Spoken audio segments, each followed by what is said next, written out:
to discuss a new kind of bonding of atoms. It's going to be covalent bonding.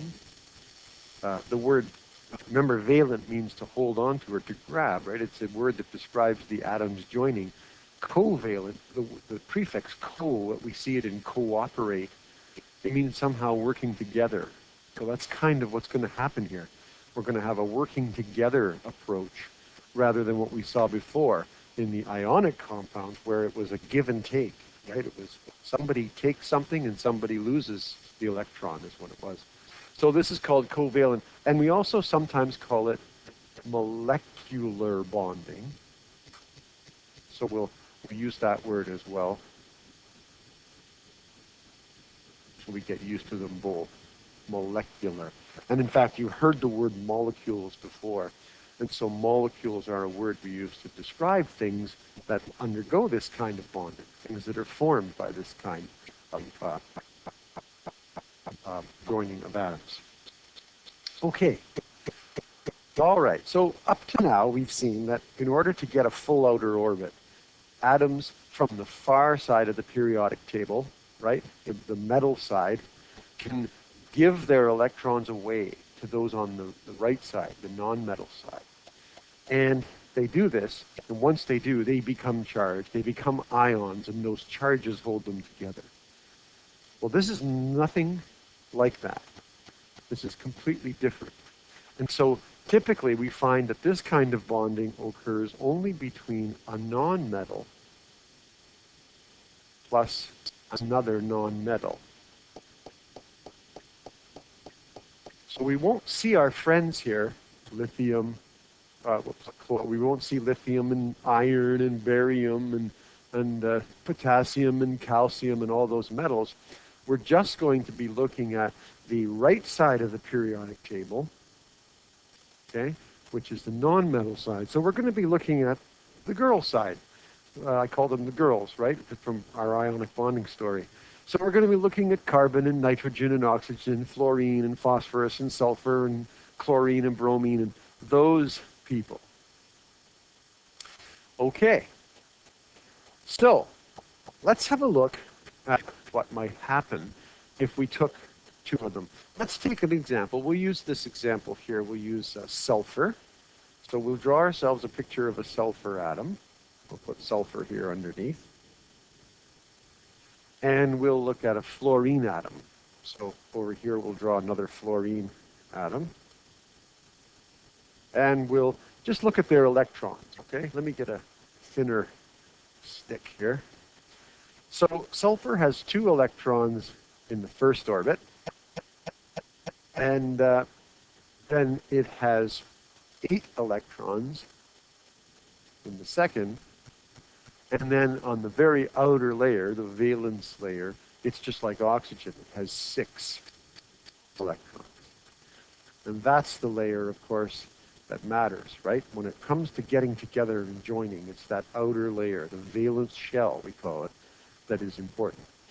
And then if we look at fluorine, well, fluorine has 2 electrons here in the first level of energy, and then she has 7 up here in the second level.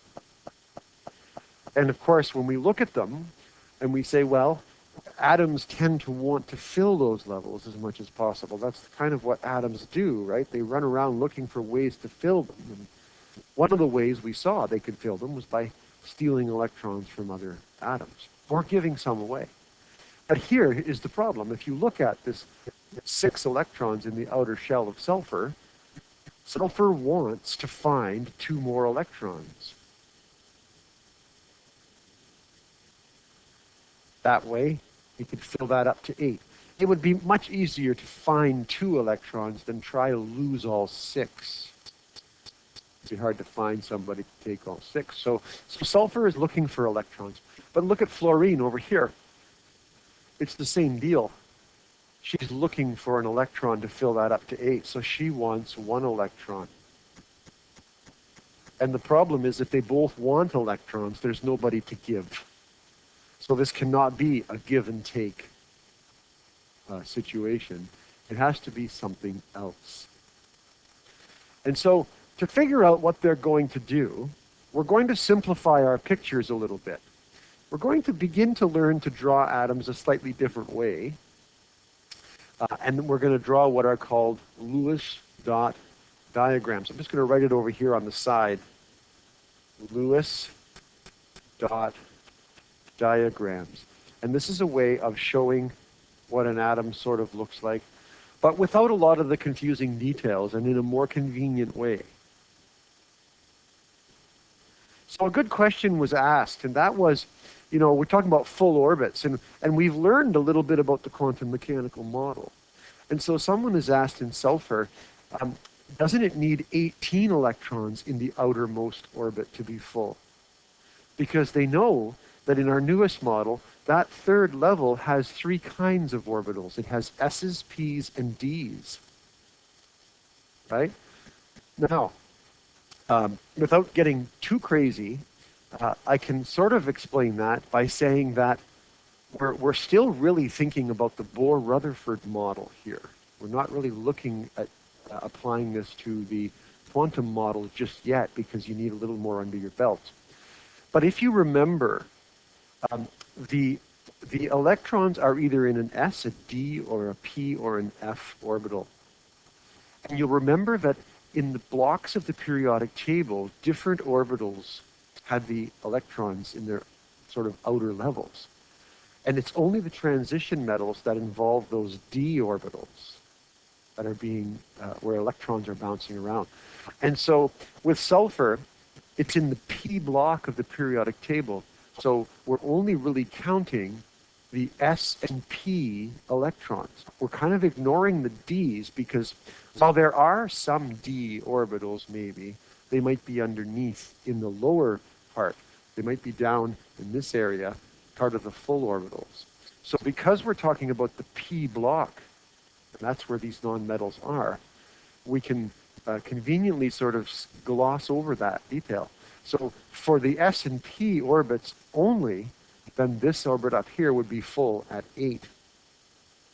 If that's confusing to you and you haven't learned anything about the quantum mechanical model yet, well then just ignore all that and just go with the number 8. But it was a very good question, so I thought we should address it if you know a little bit about the quantum mechanical model. But typically when we're beginning like this, we're still sort of thinking in terms of the Bohr-Rutherford model until we get more under our belt. So let's go back then to the Lewis dot diagram and how we would draw it. Well, the way we would draw a Lewis diagram is by, I'm going to just erase those green. I think I can do that like that. There we go. So what we're going to do is we're going to focus on the red circles. We're going to focus on the outer electrons here for sulfur. We're not going to worry about the ones in here because they're full already. So we're not counting those. All we're going to do is describe the outermost level. And so if we do that, we can draw a little S right here like this for sulfur. And then we can look at the number of electrons that are there, and there's 6 of them. And we can draw little dots around the S. And we'll draw the 6 dots to show the 6 electrons. That's really quite simple. But there's a slight catch. There has to be a little pattern. So let me show you the pattern. I'm going to draw little slots here, little dotted slots. We don't draw these little dotted slots because we just imagine them, but these are the places where the electrons are drawn.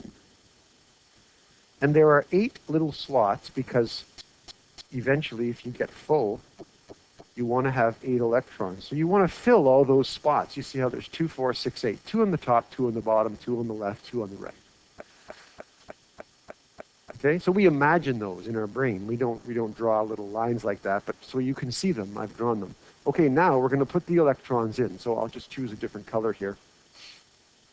And the trick is you can start at anywhere you want.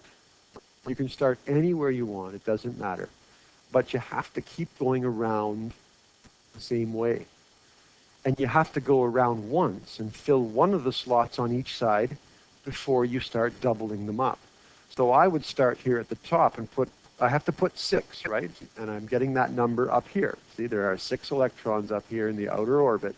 And so I need to put 6 electrons around the sulfur. So I'll start here. I put 1 here. The next one has to go around. You can't go beside. So I have to go around once, like this. 1, 2, see, 3, 4. And then I can put the second one. 5, 6. So I've doubled up 2 of them. Okay. What you cannot do is something that looks like this. You can't just randomly go 1, 2, 3, 4, 5, 6. That's not allowed. And it's important because the spots where the little paired electrons go, their position matters. You'll notice in the one over here that I've drawn, the two right here that are sort of alone are beside each other, whereas here they're across from each other. And that makes things difficult when we start talking about the shape of atoms and how they might look. So we want to make sure that we do not do it like this, and we do it the way I did it before, where you go around once before you start adding the rest. And of course, once you just go for as many as you have. If you have 1 electron, you draw 1 dot. If you have 8, you go all the way to 8, right? So let me get rid of all that blue stuff. There. So that's where we ended up with sulfur. Now let's go back and look at fluorine. So I'll draw fluorine in the same way. Fluorine here. And fluorine has the little slots all around. So I'll just put the little slots in. But again, we don't draw these. This is just for learning for today. We just imagine they're there. It's pretty easy to imagine those spots. Okay, and if we look at fluorine, we see that she has 7 right there, 7 electrons in her outer orbit. We don't worry about what's underneath, just the 7. And so we have to put 7 dots. Now we can start anywhere we want. So this time I'll start on the bottom. 1, 2, 3, 4. See, I went around once. Now I can double up. 5, 6, 7. Okay. So there's the picture of sulfur and the picture of fluorine. That's how we draw them. And now we can start to imagine what might happen if they got together. Okay? We can start to imagine much easier what would happen if they got together. So it's important to realize that if you can start anywhere you want. So let me draw a couple different versions of fluorine, right? If I put fluorine here. And watch what happens if I start in a different place. I can start over here and go 1, 2, 3, 4, 5, 6, 7. Or I could start somewhere else. I could start on this. I could start on the. Let's go on the top. 1, 2, 3, 4, 5, 6, 7. And what you'll notice is that the little dot that's by himself, the little electron, seems to rotate around, right? And you can do that. You can rotate the entire system of dots around the atom in any form you want. What you can't do is mess up the order of them. So you have to do the filling or the dotting once around and then double up. But once you're done, you can rotate it because you can start anywhere you want. So the one little dot here can be on the top, the bottom, the left, or the right, as long as I followed the proper going around once type thing. See what I mean? So we can rotate this picture once it's done. It's just like, you could have if you had a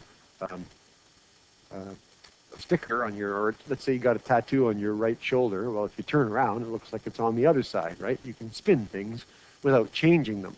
So we can spin the atoms to sort of line them up if we want to. Okay, so I'll get rid of that now that we understand that little detail. So let's draw a picture of a sulfur atom sort of in the middle, like this. Let me get back the colors here. I'll go black. Here's sulfur right here. And I'll follow the pattern. I'm not going to draw the little slots anymore. We know where they are. So I'll draw sulfur like this. I'll go 1, 2, 3, 4, 5, 6. So he looks the same as he did up here, right? That's his actual picture. Now I'm going to take a different color and I'm going to draw fluorine over here. And I'm going to put one on this side. And I'm going to start my dots at the bottom so they line up. Watch what happens. 1, 2, 3, 4. Actually, you know what? I'm going to go back and I'm going to use I'm using different colors, but I'm also going to use a different indicator. Instead of a dot, I'm going to use a tiny little X. So watch now. We'll go 1, 2. Oh, that's not going to work. My mistake. Let's start again. Okay, I think we got it now. Make sure I got the right size. We'll start at the bottom. 1, 2, 3, 4, 5, 6, 7. There are the 7 electrons. Now use the little X so we can easily see the difference between fluorine's electrons and sulfur's electrons. And now I'm going to draw another F down here. And I'm going to start right here on the side. 1, 2. Is that going to do it for me? Yeah. 3, 4, 5, 6, 7. Okay, so it's the same picture. It's just kind of rotated. The pattern of electrons is rotated around, but it's the same. So that I have the one little electron facing up. Okay. Now remember, each of these atoms is trying to get 8. So instead of stealing electrons from each other because they both want them, what can happen is the 2 electrons right here can be shared. Sulfur and fluorine can share these 2, so that sometimes fluorine gets both of them, and sometimes sulfur gets both of them. It's not as good as having them all to yourself, but it is at least better than nothing. So they can share those 2 between them, and then it's sort of like at least sometimes they have that little spot full. And the same thing can happen over here. They can share these 2. So let's draw the picture again, and we'll draw it showing them sort of shared. So here's sulfur. And this time I'll draw the fluorine in really close. Put them here and put them here. And then I'll just get a smaller line, and we'll put the electrons. Now, I'm going to draw them now. And I'm not worrying about, I already know what the pattern is, so I'm not worried about going around once, right? I'm just going to draw, well, I suppose I could if I started here. I go 1, 2, 3. Now I'm going to put this one right there. 4, 5, 6, 7. And so now, when I've drawn them tight together, you see the 2 electrons in the middle here, right here. They're sort of being counted for both, sharing. And then the same thing can happen over here. I can go 1, 2, 3, 4, 5, 6, 7. And these 2 little guys here are being shared. So now,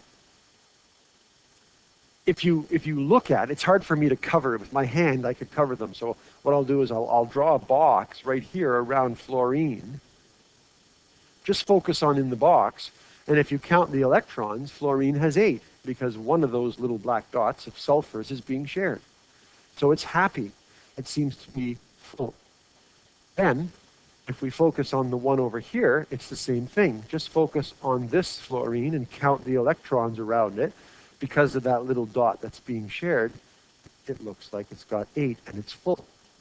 And then, if I look just at the sulfur atom and I go a box like this, the sulfur atom, because of those 2 little electrons that are being shared with fluorine, it also appears, if you count them, to have 8 all around it. So this sharing sort of works. Okay? I'll erase that. This sharing works. Now there's one more little shortcut that we make to make the picture look just a little bit clearer. Instead of drawing these little shared pairs, that's what these are called. I'm going to write that down. They're called shared pairs of electrons. instead of drawing them like that, what we typically do is replace them with a solid line, just for simplicity. So if I go down here and write the final picture, I'll see if I can't keep that there. The actual Lewis picture, when you're all done, would be like this, S. And then there would be a shared pair on this side and a shared pair here in place of where those little circles were above. And then I would have my fluorine here and a fluorine here. And then, of course, I would have the 2 dots left here and here, right? These 2 dots are still there. I'm not going to draw the other dots because they're replaced by the lines. And then I have fluorine, who would have...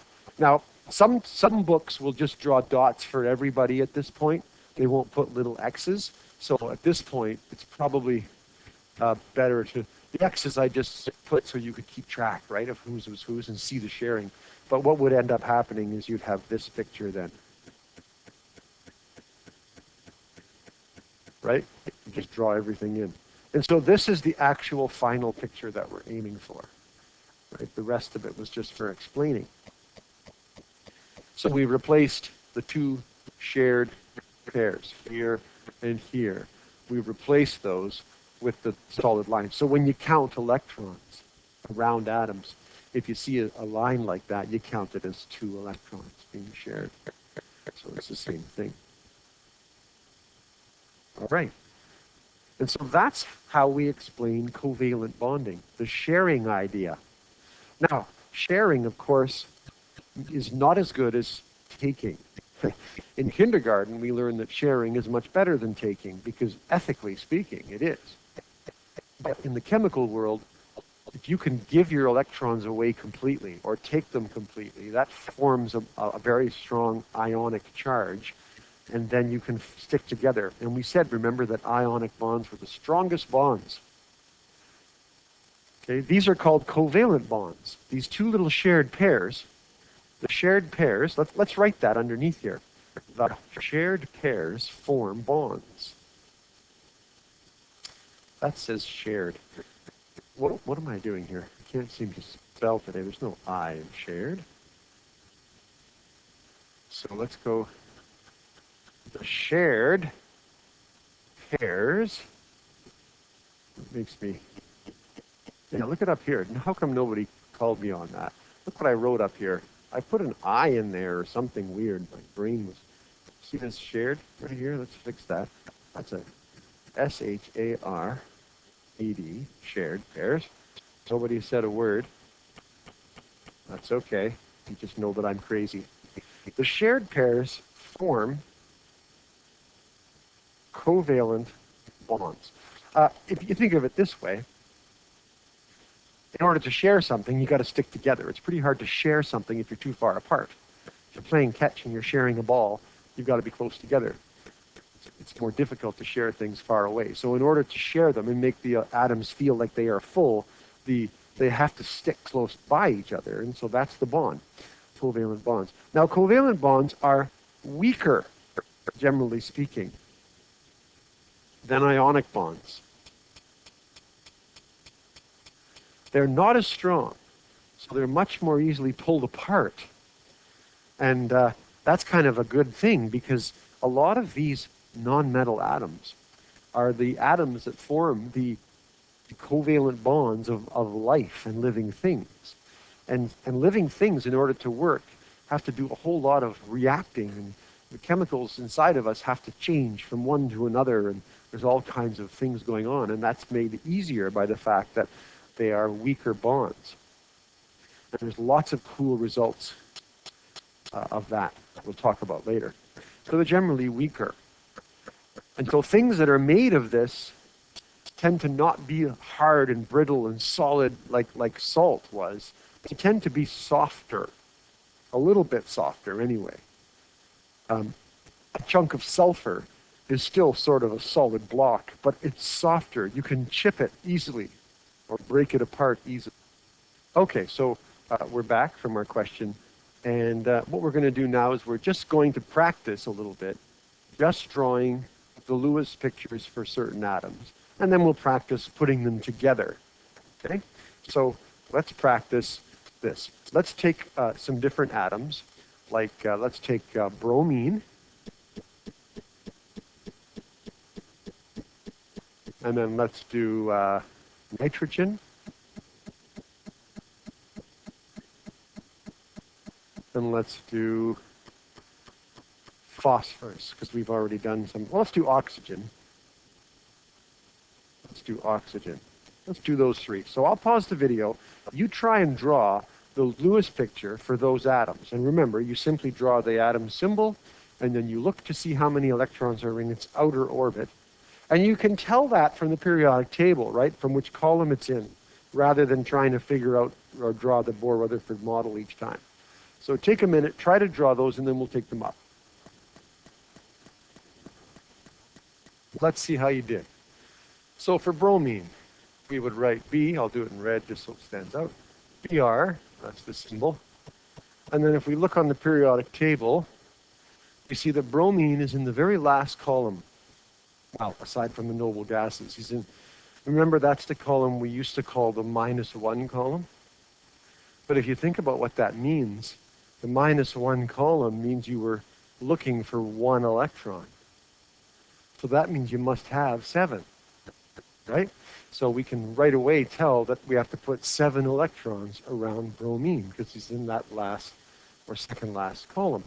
So we put 1, 2, 3, 4, 5, 6, 7. And if you notice, bromine has the exact same picture, except for the symbol in the middle. It's the same as fluorine. Fluorine had 7 too. And that's because they're in the same column. They're in the same family of elements. So the fluorine, chlorine, bromine, iodine, astatine, all the way down that column, they all have the same Lewis picture on the outside. Because remember, that's what we're talking about, the outermost atoms. If you look at nitrogen, we can tell from the periodic table, nitrogen is in the what we call the -3 column, which means nitrogen wants 3 more electrons to be full. So how many must it have then? Well, it must have 5, right? 8 take away 3 is 5. So it has 5 electrons in its outer orbit. 1, 2, 3, 4, 5. That's the picture for nitrogen. And then we can do oxygen. If we do oxygen here, oxygen has 6 electrons in its outer orbit. You can tell that from its column. And so we do 1, 2, 3, 4, 5, 6. Oxygen looks the same as sulfur because they're on top of each other in the periodic table. If you're in the same column, your Lewis picture will be exactly the same. That's kind of nice to know. And that's how we draw the pictures of these guys. Now we haven't drawn, you can also draw, let me put this like this. You can also draw a Lewis picture for metals if you wanted to. We're not going to be using too many metals because they don't make covalent bonds. But the Lewis picture is not limited to nonmetals. Watch this. I could take lithium. It has 1 electron in its outer orbit. It's in that +1 column, right? It has 1 electron it's trying to get rid of. So I could put 1 dot beside it, and that would be lithium. And I could do calcium. Calcium is in the 2+ column. So it would have 1, 2, and that's it. There's no more because there's only 2 electrons in the outer orbit. So you can also draw Lewis diagrams for metals as well. And we sometimes, when we get into more complicated chemistry, we sometimes use those a fair bit. But we're not going to worry about that. But one that we're going to see a lot is hydrogen. Look at hydrogen. Hydrogen has 1 electron only. So it has 1 dot. Now that dot, of course, can go anywhere. It can go there, or here, or even on the bottom, right? Underneath, it doesn't matter because you can rotate it around. So hydrogen's Lewis picture looks something like that. So now what we're going to do is we're going to try to put atoms together by finding out how they might share. So I'm going to give you a few to try. Okay? I want you to try and do carbon dioxide.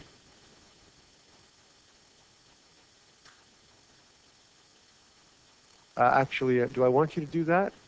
No, not yet. Leave that one out. Let's not get too complicated just yet.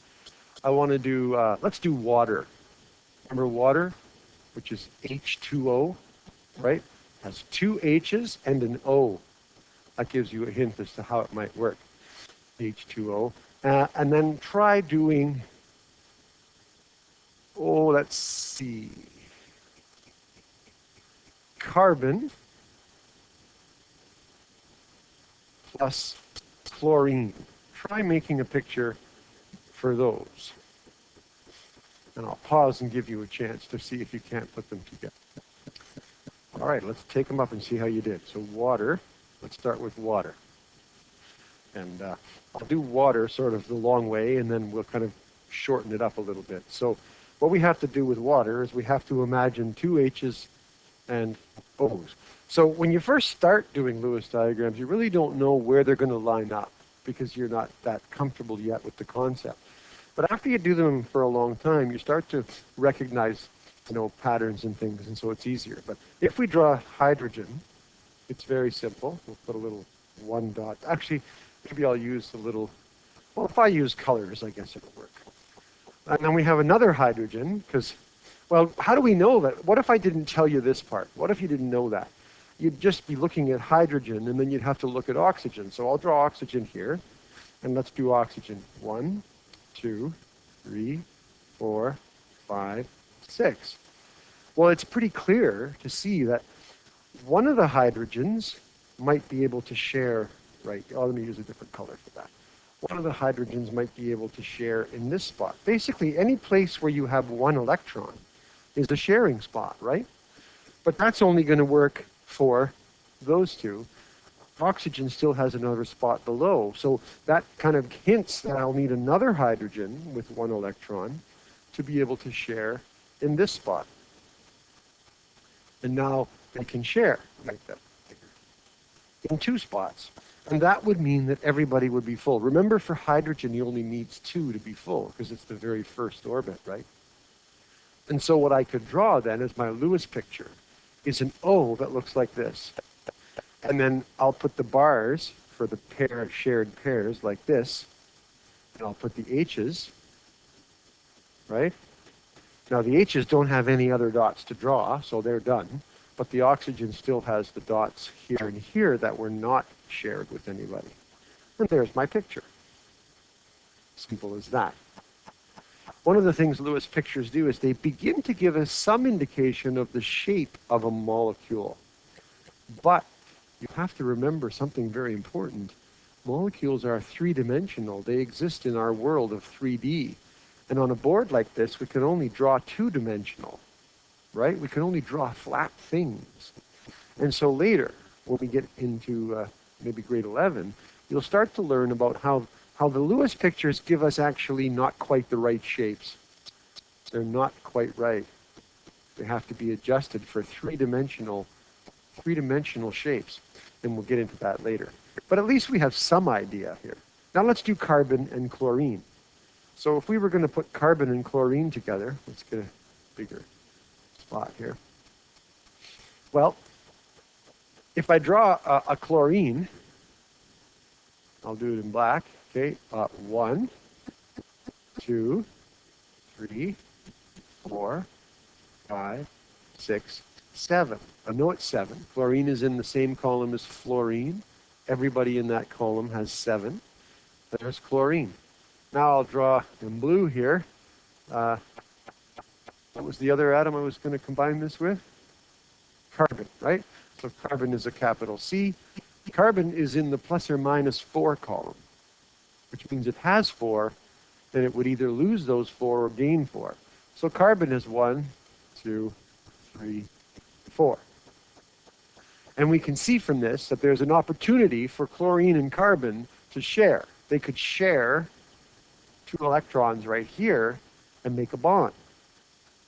And that would make the chlorine atom very happy.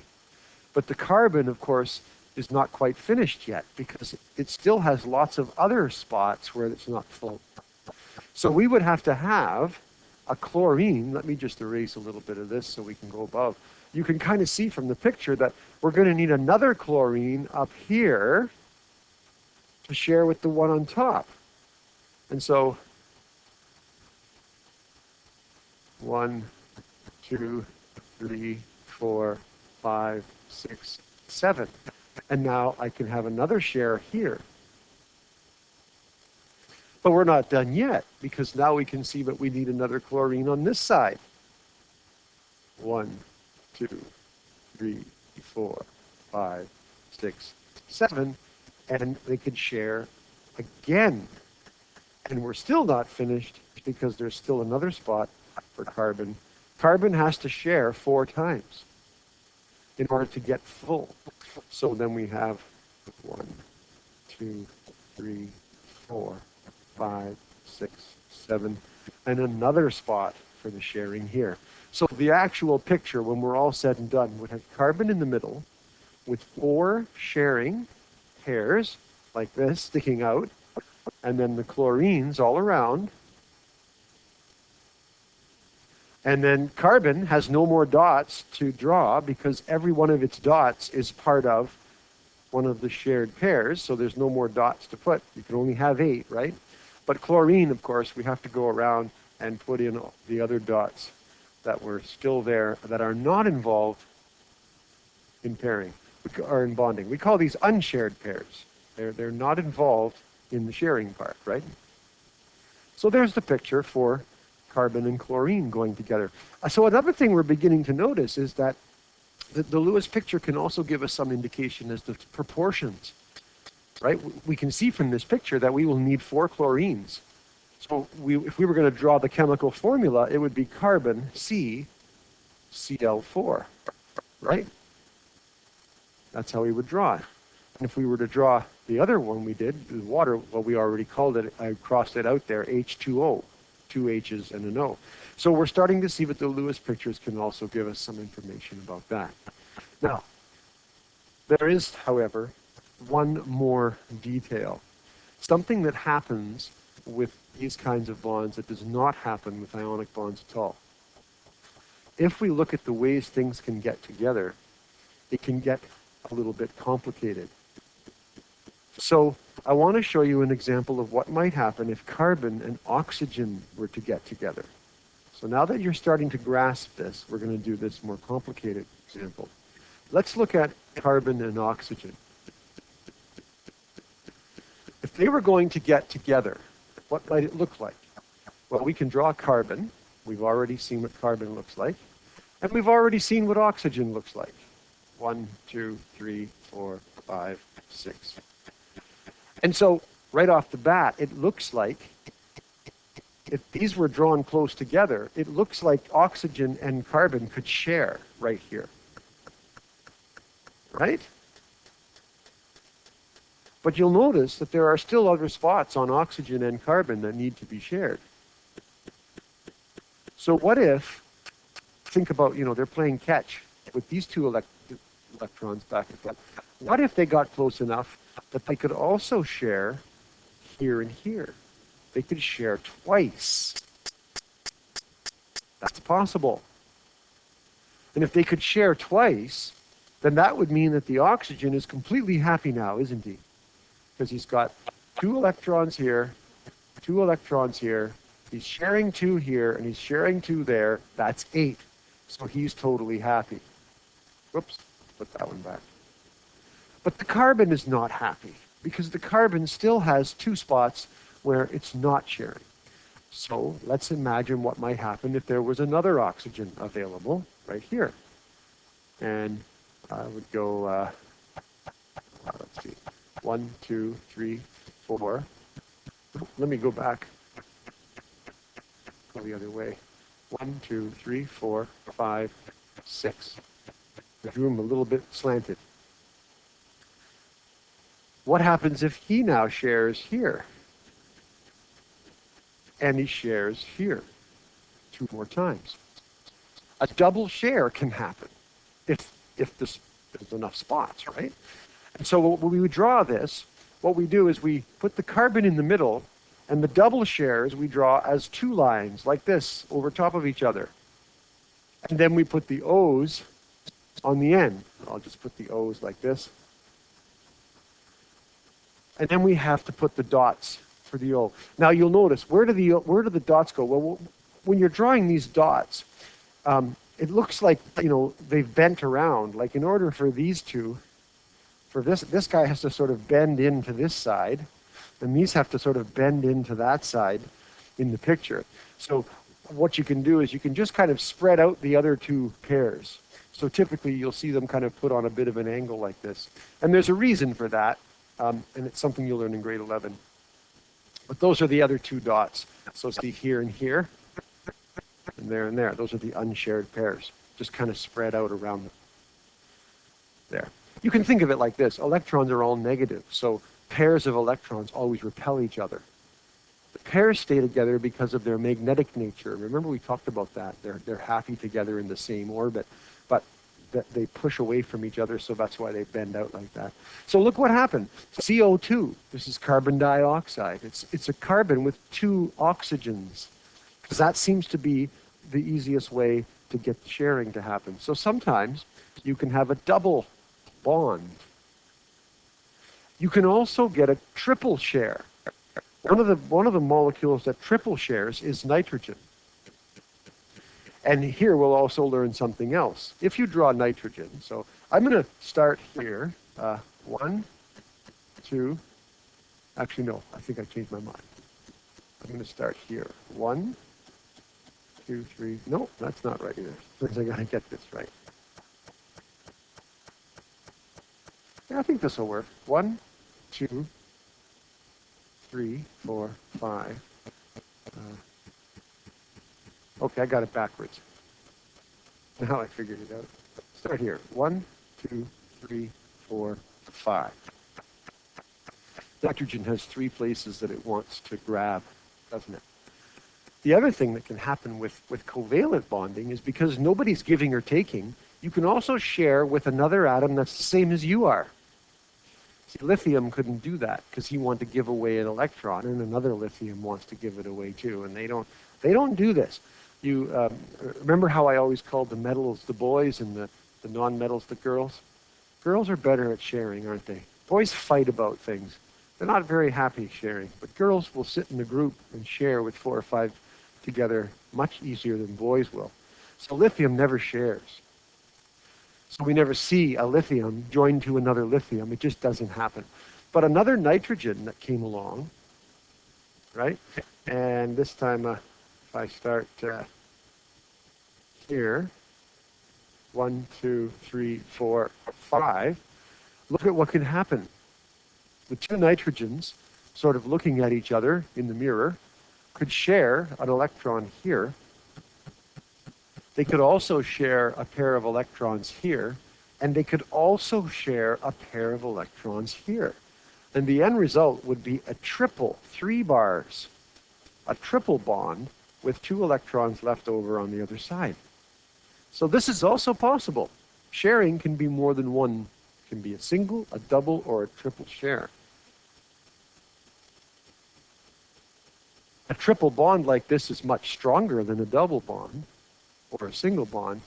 And this is one of the reasons why nitrogen, which exists as the gas N2 in the air, we call it N2 because see what happens. 2 of them have to share together to be happy. They're very, very hard to break apart. And nitrogen is a gas that does not react with much. In fact, 70% of our atmosphere is nitrogen, and we breathe it in and we breathe it out all day long, and it does nothing to us because it doesn't react. Other atoms have a hard time pulling it apart. But it is a very important atom. And you might have learned last year in grade 9 that because nitrogen is so hard to pull apart, but we need nitrogen in our bodies to make other molecules, we have to rely on a bacteria to pull the nitrogen apart. Only the bacteria can grab it from the air and break the bonds and give us the ends that we need to build other molecules for our bodies. So without those bacteria, we would all be, it wouldn't be possible for us to live.